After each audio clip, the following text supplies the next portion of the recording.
भारतवर्ष में इस समय गणेश महोत्सव का पावन पर्व मनाया जा रहा है। सभी भारतवासी, सभी सनातन धर्मावलंबी इस समय में गजबदन गौरी सुत प्रथम देव गणपति की शरण में हैं। उनका यजन कर रहे, भजन कर रहे, पूजन कर रहे, निरंतर जिससे जो बन जा रहा उस प्रकार के कर्म का वर्णन कर रहे हैं। सारी चीजें इस गणेश उत्सव में मुझे सही लगती हैं, उचित लगती हैं, व्यवहार सम्मत भी लगती हैं, लेकिन कुछ बातें ऐसी मुझे लगने लगती हैं इस गणेश उत्सव में कि जो सही नहीं लगती। प्रश्न यह यहां पर आता है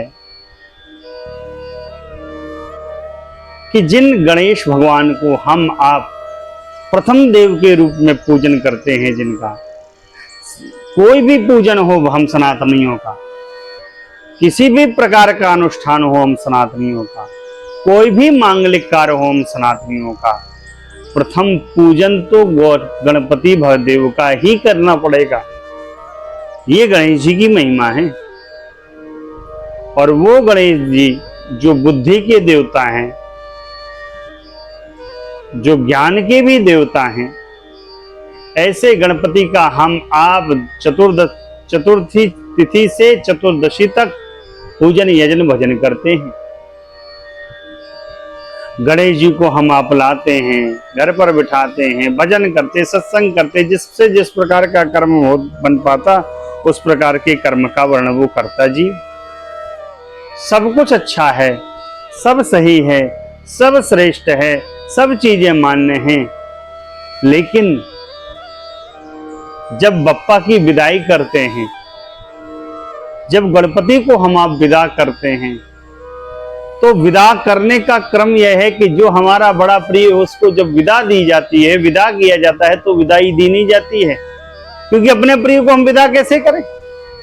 लेकिन हम आप गणपति को विदा करते हैं तो ढोल नगाड़ों के साथ विदा करते हैं, डीजे में डांस करते हुए विदा करते हैं, मदिरा का पान करके युवा डीजे पे नृत्य करते हैं और थिरकते हुए गणपति को विदा करते हैं। हृदय में कोई विदाई का क्रम नहीं, कोई बप्पा के विदा होने का दुख नहीं। अरे विदाई तो एक ऐसी बेला है जिसको संपन्न करने में कलेजा कांप उठता है, जिसकी कल्पना करने से कलेजा कांप उठता है। कोई हमारा प्रिय अगर हमसे विदा लेना चाहे तो हम आप उसको विदा नहीं कर सकते, अपने प्रिय को कैसे विदा करें। लेकिन बप्पा को हम आप ऐसे विदा कर देते हैं। अरे साहब क्या करें, विदा करना तो ठीक था, सारी चीजें अच्छी है।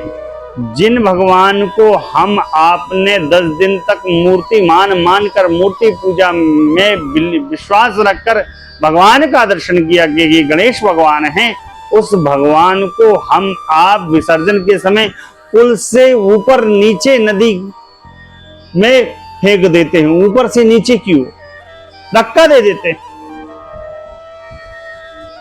अरे अभी तक तो उन्हीं को हम भगवान मान रहे थे, आप उन्हीं का विसर्जन था, उन्हीं भगवान को विसर्जित करने गए हो, उन भगवान को इतनी निष्ठुरता से विदा कर दिया, इतनी निष्ठुरता से धक्का दे दिया उनको।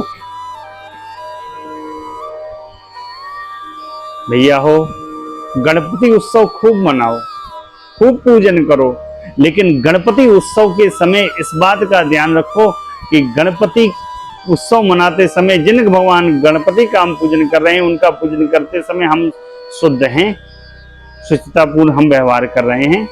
अरे मैंने तो यहां तक देखा गणेश पंडालों में पीछे लोग बैठकर ताश पत्ते खेलते हैं, गुटखा खाते हैं, खैनी खाते हैं।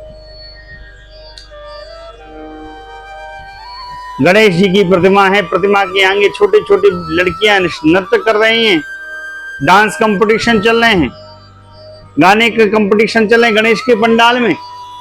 अरे वो पंडाल 10 दिन तक गणेश जी की आराधना का स्थान है, केंद्र है, उस पंडाल में नृत्य का क्या काम। लेकिन साहब गणेश उत्सव की आड़ में ये सब भी कार्य होते हैं। फिर मदरा पीकर बप्पा को विदा करना, नाचते कूदते हुए विदा करना।